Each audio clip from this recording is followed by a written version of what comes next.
के लिए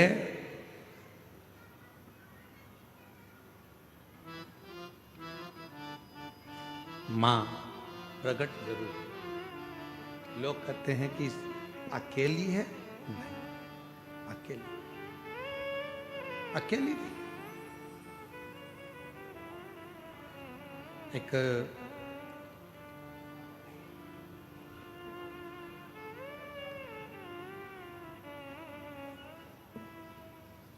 आप लोगों के स्मरण में है कि नहीं हमको नहीं मालूम, पर दो माता ऐसी है, दो जगत जननी ऐसी है कि दुनिया का कोई भी व्यक्ति कितना भी टोना कर दे, चाहे दुनिया का कोई भी व्यक्ति कितनी भी विद्या कर दे, चाहे दुनिया का कोई भी तांत्रिक कोई विद्या करने वाला तुम्हारे ऊपर कितनी भी विद्या कर दे, दो देवी ऐसी है जो उस टोना को, उस विद्या को पलट देती है। और यह हम नहीं कह रहे हैं, देवी भागवत कह रही है। देवी भागवत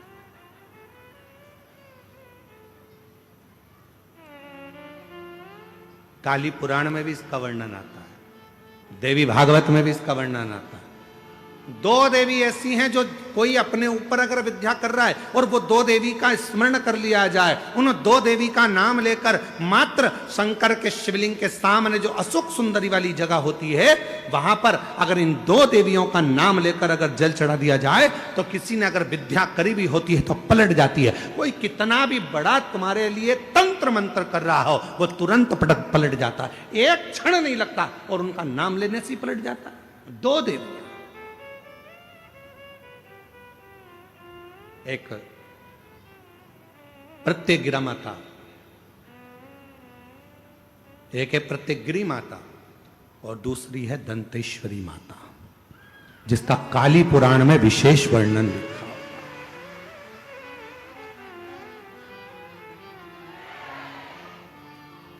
जिसका देवी भागवत में वर्णन आता है। और महाराज प्रत्यग्री माता का वर्णन स्वयं यहां तक,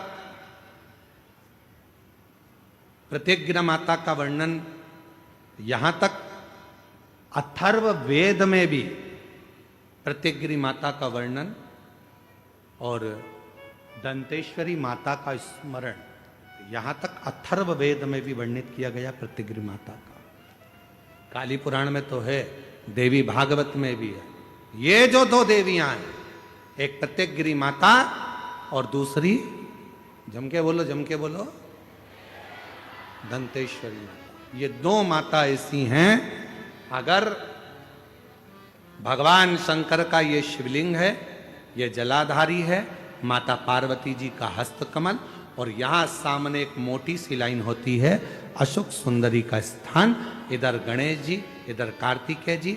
जब हम दक्षिण में खड़े होकर, उत्तर में मुख कर कर यहां खड़े होकर जब हम शिवलिंग पर जल चढ़ाते हैं और अपने जल के पात्र को थोड़ा सा आगे बढ़ाकर हम इस स्थान पर, अशोक सुंदरी के स्थान पर, इस यहां खड़े होकर जल चढ़ाते समय इस स्थान पर अपने पानी के लोटे को आगे बढ़ाते हैं और जल को यहां गिराते हैं।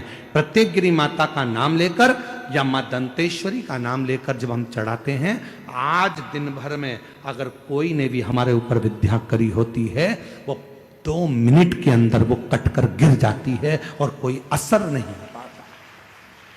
दो मां, एक मां दंतेश्वरी, एक प्रत्यग्री। कौन है ये प्रत्यग्री माता? तो शिव महापुराण में बड़ा सुंदर वर्णन आया कि जब हिरण्यकशिपु ने बहुत तप करा, बहुत तप,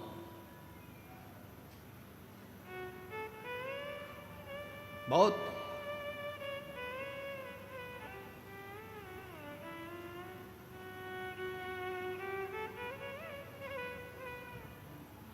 मेरा निवेदन है आस्था चैनल वालों से कथा लाइव चल रही है, उनसे हम निवेदन करेंगे कि आपके पास में दंतेश्वरी माता का फोटो हो तो आस्था चैनल वाले अवश्य दिखाते रहें बीच बीच में जहाँ कथा चल रही है।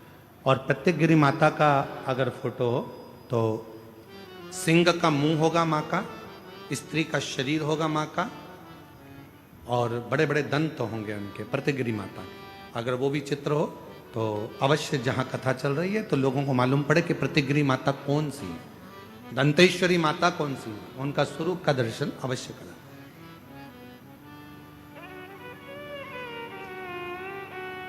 और प्रत्येकगिरी माता का अगर फोटो का आप लोगों को समझ में ना आए तो एक बार हमको व्यासपीठ पर लाकर उस मोबाइल में दर्शन कराएं तो हम भी बता देंगे। प्रत्येकगिरी माता, दो माता ऐसी है काली पुराण के अंतर्गत, देवी भागवत के अंतर्गत, हमारे वेदों के अंतर्गत दो माताओं का क्रम बड़ा विचित्र। तो हम अभी जो कथा को प्रारंभ कर रहे हैं तो प्रत्येकगिरी से प्रारंभ कर रहे हैं और इसको लेकर जाएंगे दंतेश्वरी माता तक। मां दंतेश्वरी महाराज,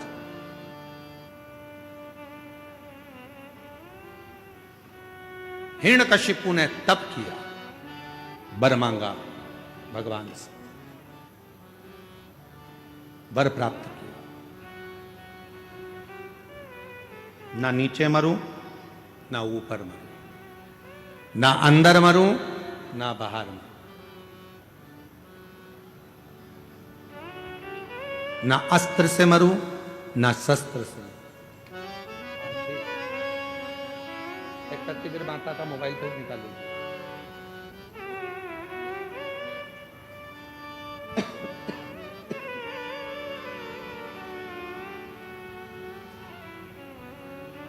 ना अस्त्र से मरूं ना शस्त्र से मरूं, ना दिन में मरूं ना रात में मरूं, ना नर से मरूं ना पशु से मरूं,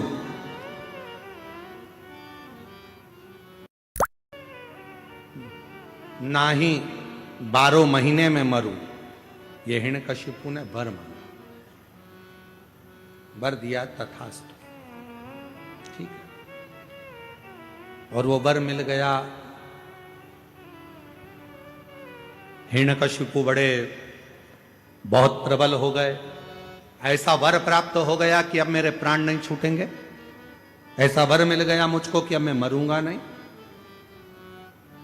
खूब खूब उत्पात हिरण्यकशिपु ने मचाया। घर आया तो पता चला कि मेरी धर्म पत्नी के गर्भ से एक बेटे ने जन्म लिया है जिसका नाम प्रहलाद है, जिसका नाम प्रहलाद का जन्म। हाँ, और वो भी देवऋषि नारद के घर में कुटिया में हुआ है प्रहलाद।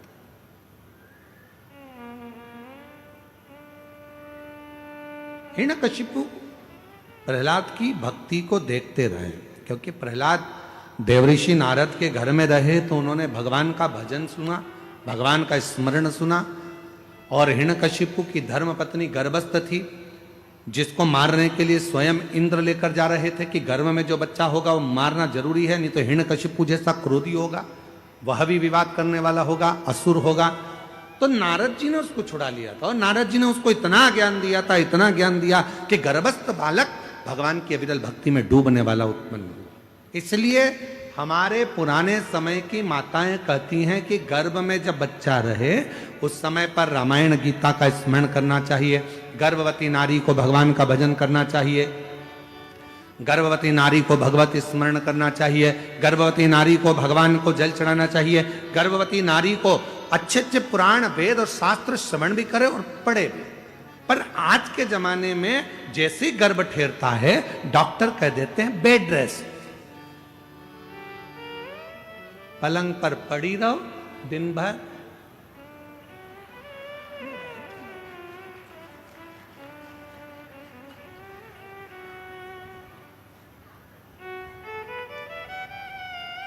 कितनी गर्भवती माताएं हैं?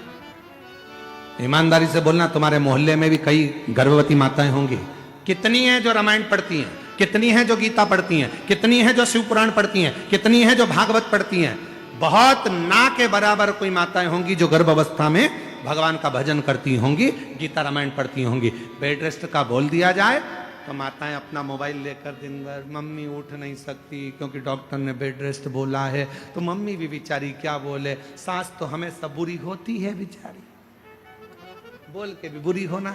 तो इससे अच्छा है बेटा जैसा डॉक्टर ने बोला वैसा कर ले। पर हमारे डॉक्टर तो पूर्व समय में कहते थे बेटा खूब काम करो। जैसे एक विदेश में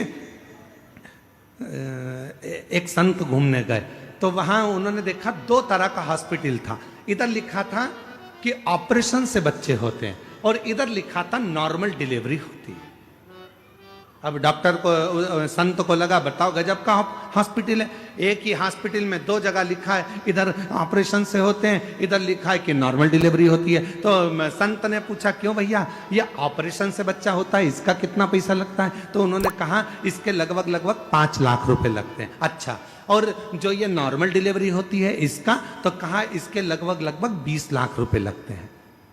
नॉर्मल डिलीवरी के 20, ऑपरेशन से 5, ऐसा क्या है? तो कहे चलो अंदर चलकर दिखाते हैं। तो ऑपरेशन वाले का उन्होंने थिएटर दिखाया, जो भी ऑपरेशन रूम था, इसमें बच्चे को माता के ऑपरेशन कर देते हैं और बच्चे को बाहर निकाल देते हैं। और इसमें एक छोटा सा खेत जमीन दी है, अपनी सब्जी बनाओ, अपनी सब्जी बो, गेहूं है, खूब चक्की चलाओ और चक्की चलाकर बढ़िया आटा बनाओ, अपनी रोटी खुद बनाओ, अच्छे से झाड़ू लगाओ, पोछा लगाओ, अपने घर को साफ रखो और अपने आप तुम्हारा बच्चा हो जाएगा। हमको 20 लाख रुपए दो और